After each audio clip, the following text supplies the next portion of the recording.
अग्रसेन जयंती के उपलक्ष्य में वृंदावन के सभी अग्रबंधुओं को अग्रसेन जयंती की अनेक अनेक हार्दिक शुभकामनाएं। मुख्यमंत्री योगी आदित्यनाथ द्वारा प्रदेश में चलाई जा रही कार्यक्रम मिशन शक्ति अभियान को लेकर महावन थाना अध्यक्ष द्वारा विद्यालयों में जाकर छात्र छात्राओं को जागरूक किया गया। इस अभियान का मुख्य उद्देश्य नारी शक्ति, नारी सुरक्षा, नारी स्वावलंबन मुख्य उद्देश्य रहा, जिसमें छात्र छात्राओं को उन पर होने वाले उत्पीड़न, छेड़खानी जैसे तमाम समसामयिक मुद्दों के प्रति जागरूक किया गया और उनको बताया गया कि वह जारी किए गए आपातकाल नंबरों पर संपर्क कर अपने आप को सुरक्षित महसूस कर सकती हैं और अपनी सुरक्षा कर सकती हैं। इस संबंध में श्री हरि नाम संकीर्तन विद्यालय में आयोजित किए गए कार्यक्रम में विद्यालय की छात्र छात्राओं के साथ विद्यालय के प्रधानाचार्य डॉक्टर संजय शर्मा सहित अन्य स्टाफगण मौजूद रहे, जिसमें थाना अध्यक्ष ने बताया कि इस अभियान को लेकर एक जागरूकता कार्यक्रम चल रहा है। यहाँ पर वे जगह जगह जाकर विद्यालयों में छात्रों को जागरूक कर रहे हैं। देखिए, सबसे हमारे मुख्य बच्चे हैं, बच्चों को जागरूक करना सबसे महत्वपूर्ण उद्देश्य है। इसी उद्देश्य के अंतर्गत हमने विद्यालय में यह कार्यक्रम रखा और जब बच्चियां जागरूक हो जाएंगी तो अपराधों में स्वयं ही अंकुश लग जाएगा। तो इसी उद्देश्य से हमने विद्यालय में एक कार्यक्रम रखा और बच्चियां भी काफ़ी उत्साहित थीं और उन्हें इस कार्यक्रम से बहुत कुछ सीखने को मिला है। ये मिशन शक्ति उत्तर प्रदेश सरकार द्वारा चलाया जा रहा प्रोग्राम है। इसका मकसद है महिला और बच्चों को जागरूक करना, उनके प्रति घटित होने वाले अपराध के बारे में जानकारी देना और प्रचार प्रसार करना और कानूनों के संबंध में जानकारी देना। कैसा रहा आज प्रोग्राम, किस तरह से बताएं? प्रोग्राम काफ़ी अच्छा रहा। प्रधानाचार्य जी ने सभी बच्चों को एक क्रम में बैठाया और बैठाने के बाद उनको जो मुख्यमंत्री उत्तर प्रदेश सरकार द्वारा गाइडलाइन जारी की गई हैं उन्हीं के अनुसार उन्हें हेल्पलाइन जो नंबर थे उन सब की जानकारी दी गई और उन्हें पंपलेट भी वितरित की। अलीगढ़ के थाना चंडौस इलाके के गांव थानपुर में एक किशोर की हत्या से सनसनी फैल गई। जानकारी के मुताबिक अलीगढ़ के थाना चंडौस इलाके के गांव थानपुर में करीब 17 वर्षीय किशोर अपने परिवार के साथ रहता था, जो कि हाई स्कूल का छात्र था। मृतक के पिता ने बताया कि वह खेत पर ट्यूबवेल से पानी लगा रहा था। घर से उसका बेटा अंकित चाय लेकर निकला, लेकिन खेत पर नहीं पहुंचा। इस दौरान खेत से घर की ओर जाते वक्त देखा कि खेत के बाहर ही अंकित का शव पड़ा हुआ है, जिसकी गोली लगी हुई थी। वहीं घटना की सूचना पुलिस को दी गई, जिसके बाद इलाका पुलिस समेत एसपी सिटी और एसएसपी मौके पर पहुंच गए।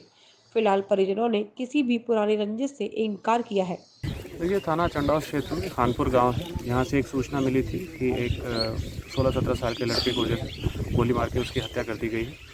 तत्काल जो है फील्ड डॉग स्क्वाड और जो फॉरेंसिक टीम है सभी जो है मौके पर हैं और बॉडी को पंचायत में पोस्टमार्टम के लिए भिजवाया गया है।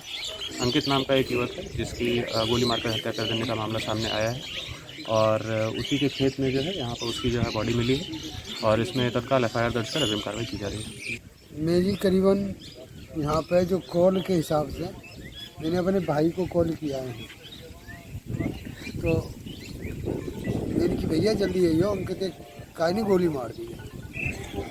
मैंने उसे पूरी बॉडी देख के तो 10:26 हुए। तो उस समय सांस चल रही थी उसकी? नहीं जी, कुछ नहीं चल रहा था। सुबह कितने बजे आया था वहाँ पे? वो 9 बजे के बाद ही। 9 बजे के बाद आया? हाँ, वो 8:30 से 9 तक मेरे साथ घर पे था। किसी से रंजिश वगैरह आपकी? नहीं। नवरात्रि के पावन अवसर पर मुख्यमंत्री योगी आदित्यनाथ के मिशन शक्ति अभियान की कड़ी को आगे बढ़ाते हुए महानगर के किड्स केयर रामघाट रोड पर नारी शक्ति का सम्मान किया गया। मिशन शक्ति अभियान कार्यक्रम की शुरुआत विधिवत दीप प्रज्वलन के साथ की गई। खास बात यह है कि इस विचार गोष्ठी में यूथ फॉर नेशन के राष्ट्रीय संयोजक डॉक्टर वैरिंदम गुणाकार मुख्य वक्ता के रूप में उपस्थित रहे और उन्होंने अपने विचार व्यक्त करते हुए कहा कि सिर्फ भारत देश में ही मातृभूमि को माता का दर्जा दिया जाता है और हमारे देश के संस्कार परंपराओं के भी वाहक हैं। उन्होंने कहा कि नारी शक्ति युगों युगों से सम्मानित रही है, बशर्ते हमें इस बात का संकल्प लेना चाहिए कि मन, वचन व कर्म से कहीं इसका अपमान न होने पाए।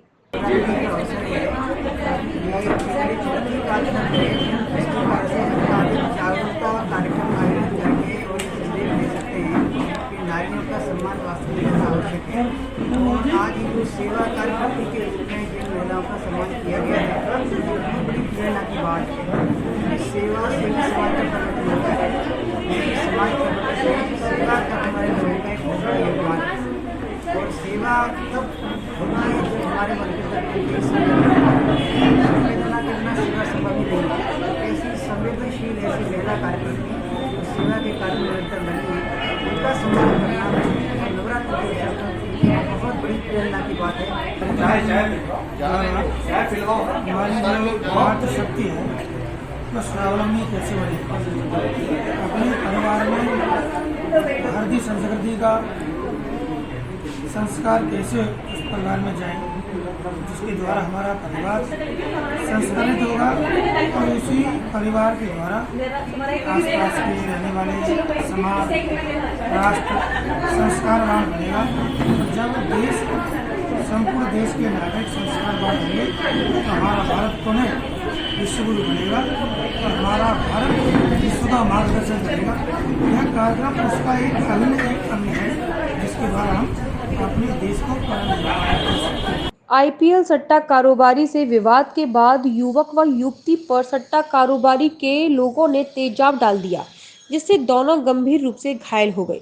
दरअसल पूरा मामला अलीगढ़ के थाना दिल्ली गेट के शाहजहां के इस्लाम नगर का है, जहां आईपीएल मैच के सट्टा कारोबारी सहित दो पक्षों में विवाद हो गया और दोनों पक्ष आमने सामने आ गए। विवाद इतना बढ़ गया कि सट्टा कारोबारी ने युवक व युवती के ऊपर तेजाब डाल दिया, जिससे कि दोनों गंभीर रूप से घायल हो गए। परिजनों की माने तो आमिर अपने घर से कुछ दूरी पर खड़ा था, जहां आईपीएल मैच पर सट्टा लगाया जा रहा था। वहीं किसी बात को लेकर दो पक्षों में कहासुनी हो गई। कहासुनी इतनी बढ़ गई कि सट्टा कारोबारी पक्ष ने द्वितीय पक्ष पर जहरीला तेजाब पलट दिया, जिससे भाई बहन गंभीर रूप से घायल हो गए। सूचना मिलने पर क्षेत्रीय पुलिस मौके पर पहुंच गई और घायल को उपचार के लिए भेजा। वहीं हालत ज्यादा खराब होने पर जिला चिकित्सालय के डॉक्टरों ने दोनों घायलों को जीएन मेडिकल कॉलेज में रेफर कर दिया।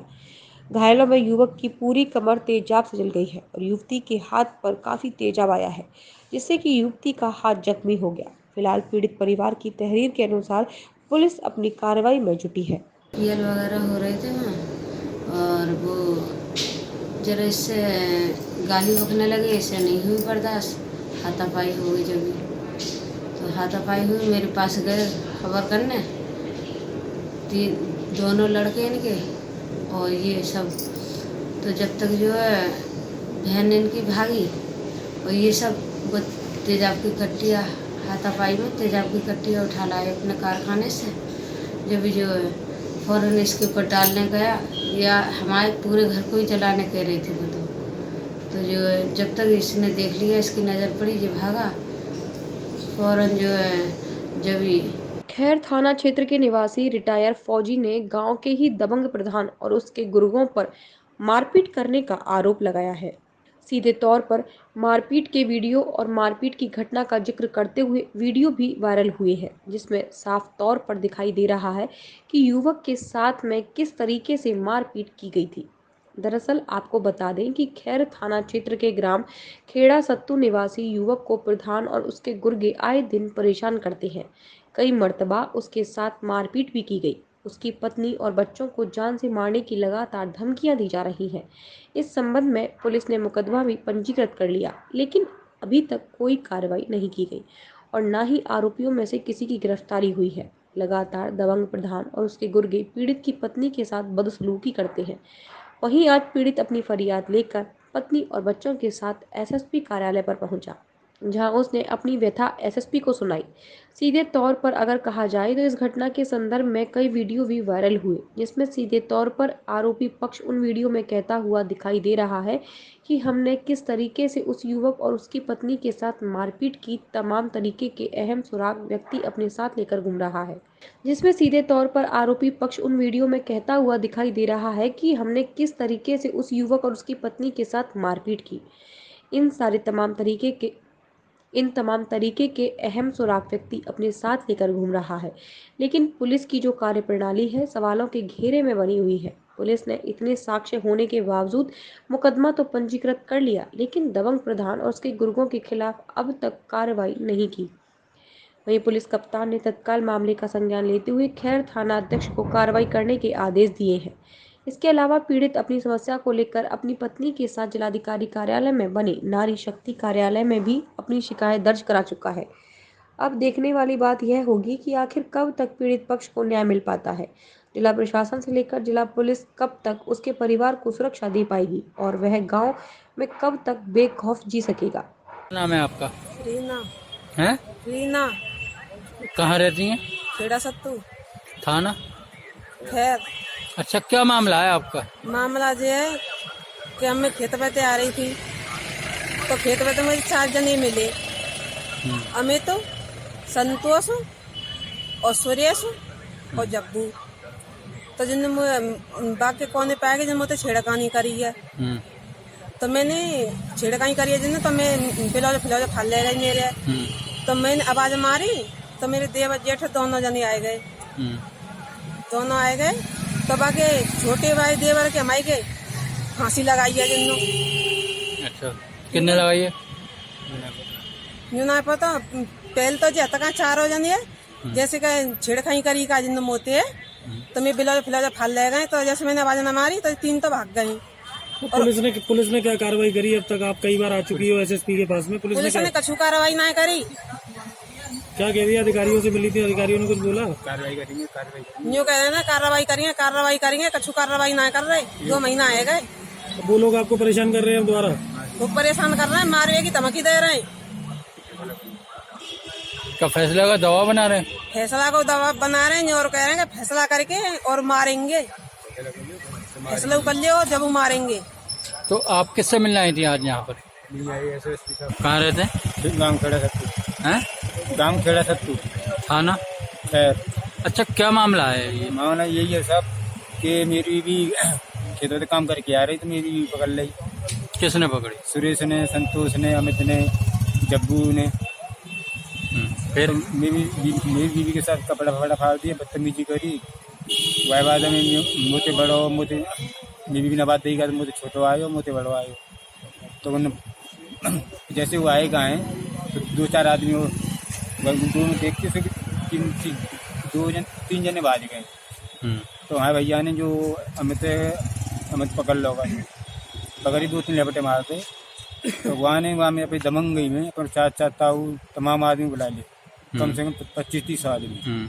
तो मेरे छोटे भाई मारे। झांसी में नवरात्रि के मौके पर शहर की महिलाओं द्वारा आयोजित डांडिया धूम कार्यक्रम में रात महिलाओं ने डांडियाओं पर जमकर नृत्य किया। झांसी के एक होटल में आयोजित इस कार्यक्रम में शहर की महिलाओं ने परंपरागत रूप से गुजराती परिधान धारण किए और इसके बाद संगीत की धुनों पर डांडिया नृत्य किया।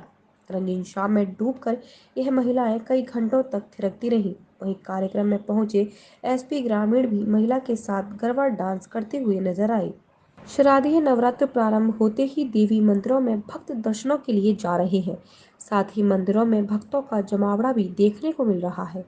इसी के साथ वृंदावन में गोपीनाथ बाजार स्थित कृष्ण काली पीठ देवी का मंदिर विद्यमान है, जहां भगवान श्री कृष्ण ने अपने भक्तों को देवी के रूप में दर्शन दिए। इसका नाम श्री कृष्ण काली पीठ पड़ा। इस बारे में विस्तृत रूप से बताते हुए तथा नवरात्रों की महत्वाकांक्षा के बारे में जानकारी देते हुए महाराज केशव आचार्य ने कहा कि नवरात्रि शारदीय नवरात्रि पूर्ण है। कोई भी तिथि न घट रही है न बढ़ रही है। 25 तारीख को नवमी है। नहीं, जैसा बताया जा रहा है कि 2 मतलब अष्टमी ना होकर के 2 नवमी हो रही है और दशहरा जो है 25 तारीख का, जबकि कुछ लोग कह रहे हैं 26 का है। उद्यात के हिसाब से 26 तारीख को ही 10वीं है और 9 बजे तक 10वीं है। इसलिए कोई भी तिथि क्षय कहना संभव नहीं है। निर्णय सागर पंचांग के मतानुसार हो सकता है पंचांग भेद के कारण से किसी पंचांग में इस प्रकार का वर्णन किया हो, लेकिन ब्रज में निर्णय सागर पंचांग को माना जाता है और उसके हिसाब से कोई भी तिथि क्षय नहीं। जैसा अपने ब्रज में तो कहते हैं कि जो उद्यात तिथि होती है वही पूरे दिन मानी जाती है। तो उद्यात तिथि प्रत्येक तिथि में उद्यात है। अच्छा, जैसा आप कृष्ण काली पीठ की सेवा कर रहे हैं काल में, तो इसके बारे में जरा बताइए, नवरात्र में इसका क्या महत्व है? श्रीधाम वृंदावन का आदि पीठ कृष्ण काली पीठ। श्रीधाम वृंदावन में आदि शक्ति के रूप में पराम्बा मां जगदम्बा आद्या शक्ति मां कृष्ण काली विराजमान। द्वापरांत की कथा है, एक समय जिस समय भगवान श्री कृष्ण और रास रासेश्वरी श्री राधा रानी दोनों एक दूसरे के एक प्राण दो देह हैं, एक ज्योतिरभूद्वेदा राधा माधव रूपकम, देह दो हैं लेकिन आत्मा दोनों की एक। प्रभु जब चाहते हैं तो राधा रूप धारण कर लेते हैं, जब चाहते हैं तो कृष्ण रूप में धारण कर लेते हैं। राधा रानी कृष्ण स्वरूप है, कृष्ण राधा स्वरूप। जिस समय रासेश्वरी श्री राधा रानी भगवान कृष्ण के साथ यमुना तट पर दिव्य रासलीला में संलग्न है, तो एक बार राधा रानी के विवाह की चर्चा राधा रानी के पिता वृषभानु गोप ने आयन नाम के ग्वाला से की। आयन काली भक्त थे। आयन की माता और आयन की बहन जटिला और कुटिला नित्य प्रति यमुना में स्नान करती थी। सतीत्व के प्रभाव से सहस्त्र दल छिद्र के कलश को लेकर के जब चलती थी तो एक बिंदु जल भी नहीं गिरता था। ये सतीत्व का प्रभाव।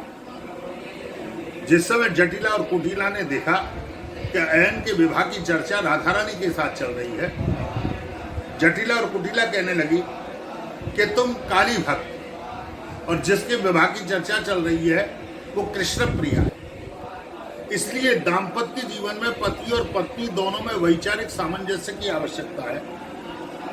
आयन ने कहा कि यदि ये बात है तो आप मुझे दिखाओ। अगले दिवस जिस समय आयन राधा रानी से मिलने के लिए गए तो राधा रानी भगवान कृष्ण के साथ रासलीला में धन। कोरोना को लेकर जहां पूरे देश अभी भी लड़ रहा है और हाल ही में प्रधानमंत्री द्वारा दिए गए देश के नाम संबोधन में कहा गया था कि लॉकडाउन हटाया गया है, ना कि कोरोना खत्म हुआ है। इसलिए हम सबको गाइडलाइनों का पालन करना है और सभी को सोशल डिस्टेंस के साथ साथ मास्क भी लगाना है। लेकिन महावन में इसका पालन होते हुए नहीं देखा गया। कस्बा महावन में राशन बांटने वाले राशन डीलरों के यहाँ सोशल डिस्टेंसिंग की धज्जियां खुलेआम उड़ाई गई। राशन डीलर द्वारा बिना मास्क के ही राशन सामग्री वितरित की जा रही है और सोशल डिस्टेंस का तो नामो निशान यहाँ पर देखने को नहीं मिल रहा। लाइनें जो भी लगाई गई है उसमें बिल्कुल भी दूरियां नहीं दिखाई दी, लेकिन फिर भी राशन डीलर राशन सामग्री को बांटते हुए नजर आए। इस संबंध में जब हमने वहां के राशन डीलर से बात की तो उनका कहना था कि यहाँ पर कोई भी उसका पालन नहीं करता। बस यही बट रहा है। चीनी क्यों नहीं आई? चीनी उठाएंगे होने के फ्री में बट रहा है। जनता आया करती है हम लोगों से, इसलिए हमने चीनी नहीं उठाई। चीनी कौन बांट रहा है फ्री में? बांट तो नहीं रहा है फ्री में, लेकिन जनता तो फ्री में मांगती है चीनी। सामान सारा फ्री में बट रहा है तो जनता कहती चीनी भी फ्री में दो हमें आप। तो चीनी के अगले माह बांटेंगे। चीनी के तो रेट तय है ना? हाँ, चीनी का रेट तय है, लेकिन जनता को तो नहीं मालूम है। जनता तो क्या रुपए किलो जाएगी चीनी? चीनी के वहाँ तो उठाएंगे जब मालूम पड़ेगा। बस 18 रुपए किलो गोलू बांट रहा है इस समय। तुम नहीं बांट रहे? मैं नहीं बांट रहा इसमें, अगले माह बांटूंगा 5 तारीख से चीनी अपनी। तो मास्क क्यों नहीं है इनके? इन लोगों से बिना मास्क के क्यों दे रहे हो आप राशन इन्हें? मैंने सबसे कह रखा है, मैंने लिख भी रखा दीवार पे अपना मास्क लगा के आए, लेकिन ऐसा लिख रखा है, दिख भी नहीं रहा। दिख तो रहा, मिटा दिया बच्चों ने जी सब। तो फिर ऐसे क्यों मत दो, बंद मत बांटो। हाँ, नहीं शिकायत करेंगे, करन दो। मास्क तो पहन के आएंगे। वो तो आपकी बात सही है, लेकिन मैंने सबसे कह दिया, हाथ जोड़ के कह दिया सभी लोग सोशल डिस्टेंस नहीं है, देखो बिल्कुल चिपक के खड़े हैं सब। सबसे कह दिया 1-1 मीटर की दूरी बना के रखो। कोसी कला मां पथवारी मेला कमेटी के तत्वाधान में पंचम नवरात्रि के उपलक्ष्य में हरियाली फूल बंगले का आयोजन किया गया, जिसमें हजारों भक्तों ने मां के दर्शन कर मां की छवि को निहारा। हम आपको बता दें कि कोविड-19 की वजह से भारत सरकार द्वारा सभी धार्मिक कार्यक्रमों को छोटे रूप में करने के लिए मंदिर प्रशासन को कहा गया है और सभी भक्तगण 2 गज की दूरी बनाकर मां के दर्शन करें और चेहरे पर मास्क लगाएं। कोविड-19 से बचने के लिए अच्छी व्यवस्था मंदिर प्रशासन द्वारा की जा रही है। कोसी कला मां भगवती मंदिर और मां पथवारी मंदिर पर हजारों श्रद्धालु प्रतिदिन मां के दर्शन करने आते हैं। इस क्रम में बुधवार को पंचम नवरात्रि पर मां पथवारी मेला कमेटी के द्वारा हरियाली फूल बंगला सजाया गया। इस संदर्भ में पथवारी मेला कमेटी के अध्यक्ष रामकिशन अग्रवाल ने जानकारी दी। हरियाली है, 5वां फूल बंगला है और कोरोना के मारे हरियाली तीज मनाई है हरियाली के लिए। और नवमी वाले दिन फूल बंगला बहुत बढ़िया एकदम सजावट के लाइट के बनेगा बढ़िया। जैसा कि काफ़ी श्रद्धालु यहाँ पे आ रहे हैं, किसी प्रकार की कोई प्रॉब्लम तो नहीं है? नहीं, कोई प्रॉब्लम नहीं है। तो मतलब बिल्कुल सही चल रहा है? बिल्कुल सही चल रहा है। कोसी कला में श्री रामलीला संस्थान के तत्वाधान में कोविड-19 को देखते हुए यह फैसला लिया गया कि राम भरत महोत्सव को छोटे रूप में करें, जिससे भारत सरकार की गाइडलाइंस के साथ चल सके। बुधवार को भगवान श्री राम की वनगमन लीला रामचरितमानस के पाठ के साथ हुई। जैसे जैसे वनगमन लीला का पाठ शुरू हुआ और राम भक्त अपने कदम नहीं रोक पाए और पहुंच गए श्री राम भवन पर। भगवान राम की वनगमन लीला में शामिल होने के लिए विद्वानों ने यह कहा है, जो भी राम भक्त है, अगर वह कोई भी लीला भगवान राम की ना सुने, बस उनकी वनगमन लीला में सम्मिलित हो, तो उसके सारे पाप तर जाते हैं और उस भक्त का भगवान राम उद्धार करते हैं। जब भगवान श्री राम को वनवास मिला तो अवधपुरी की सारी प्रजा उनके साथ चलने को तैयार थी। भगवान ने वनवास वाले दिनों में सभी राक्षसों का वध कर इस धरती को राक्षसों से मुक्ति दिलाई। जब रामलीला आचार्य के द्वारा रामचरितमानस द्वारा वनगमन लीला का वर्णन किया गया तो वहां पर बैठे भक्तों की आंखों में आंसू छलकने लगे। इन भक्तों में कुछ नन्हे मुन्ने बच्चे भी थे जो रामचरित्र को बड़े ढंग से सुन रहे थे। वही छाता क्षेत्राधिकारी जगदीश काली रमन भी वनगमन लीला में सम्मिलित होने के लिए पहुंचे। कोसी कला के द्वारा कोविड-19 की महामारी में सूक्ष्म रूप से रामलीला महोत्सव का कार्यक्रम चल रहा है, जिसमें चौपाइयों के द्वारा ये कार्यक्रम संपन्न हो रहा है। आज की लीला वनगमन लीला ठाकुर जी आज वन के लिए प्रस्थान किया है, वो लीला का आज चौपाइयों के द्वारा संपन्न हुई है। और इस चौपाइयों में कालाराम पाठक जी, लीला पुरोहित पंडित नूरपुर शास्त्री जी, लीला आचार्य जी, श्री सत्यनारायण शर्मा जी और उनके सहयोगी टीम के द्वारा ये चौपाइयों के द्वारा रामचरितमानस का पाठ बहुत ही मधुर धुन में किया जा रहा है। और पूरे शहर में लाउड स्पीकर लगे हुए हैं, जिससे कि सोशल डिस्टेंसिंग का भी पूरा ध्यान रखा जा रहा है। जगह जगह सब व्यवस्था है, सोशल डिस्टेंसिंग की, मास्क की, सैनिटाइजर की, ये सब व्यवस्था है। और स्कैनिंग होने के बाद ही, टेम्परेचर लेने के बाद ही अंदर प्रवेश करता लगेगा। जैसे ही खड़ाऊ वाला जो भजन चल रहा था, आपको खड़ाऊ उठाने का एक मौका मिला, तो आप क्या कहना चाहेंगे उसको लेकर? ये मेरा बड़ा सौभाग्य है कि आज मैंने भगवान की चरण पादुकाएं। गुरुवार को मथुरा के ARTO प्रवर्तन कार्यालय पर एक गोष्ठी का आयोजन किया गया। इस गोष्ठी का मुख्य उद्देश्य था मिशन शक्ति अभियान के तहत महिलाओं के प्रति सभी को जागरूक करना और उनकी सुरक्षा को लेकर सभी को निर्देशित करना।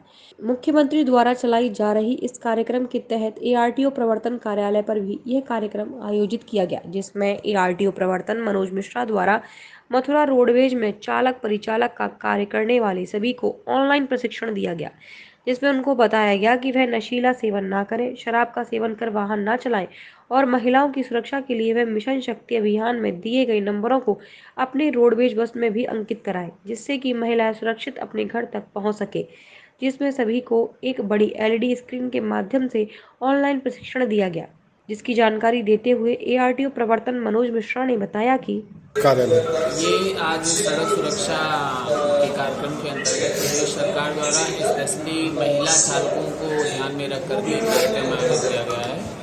उसके साथ में रोडवेज बस चालक और निजी जो उबर जैसे है, कैब चल रही हैं, कैब्स वगैरह, उनके ड्राइवरों को भी इस तरह से प्रशिक्षण दिया जाना है कि जिसमें वो लोग वाहन चलाते समय ये ध्यान रखें कि हम किस प्रकार से महिलाओं के यातायात को सुगम बना सकें, उनकी सुरक्षा को सुनिश्चित कर सकें। इस संदर्भ में आज हम लोगों ने ARTO ऑफिस मथुरा में यहाँ पे एक ऑनलाइन ट्रेनिंग का आयोजन कराया गया विभाग द्वारा, और उसमें आप यहाँ देख रहे हैं कि रोडवेज के चालक भी बैठे हुए हैं और कुछ अन्य प्राइवेट वाहन चालक भी बैठे हुए हैं, और उनको यही बताया जा रहा है कि महिला सुरक्षा को ध्यान में रख करके हम कैसे बेहतर यातायात और सुरक्षित यातायात को मथुरा जिले में सुनिश्चित कर सकते हैं। नियंत्रण को लेकर भी जो सड़क सुरक्षा से जुड़े हुए नियम कानून है, जैसे ओवर स्पीडिंग, सीट बेल्ट या टू व्हीलर्स के लिए हेलमेट लगाना, गाड़ी चलाते समय फ़ोन पे बात ना करना, इन सब चीज़ों को प्राथमिकता के आधार पर बताया जा रहा है। और ये भी दिखाया जा रहा है वीडियो इनपुट्स के द्वारा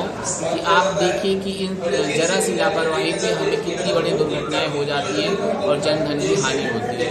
तो इसको हमें नियंत्रित करना है और समझना है, खुद जागरूक होना है और औरों को भी जागरूक करना है। कब तक चलेगा ये आज 11 बजे से 3 बजे तक का कार्यक्रम। अग्रसेन जयंती के उपलक्ष्य में वृंदावन के सभी अग्रबंधुओं को अग्रसेन जयंती की अनेक अनेक हार्दिक शुभकामनाएं।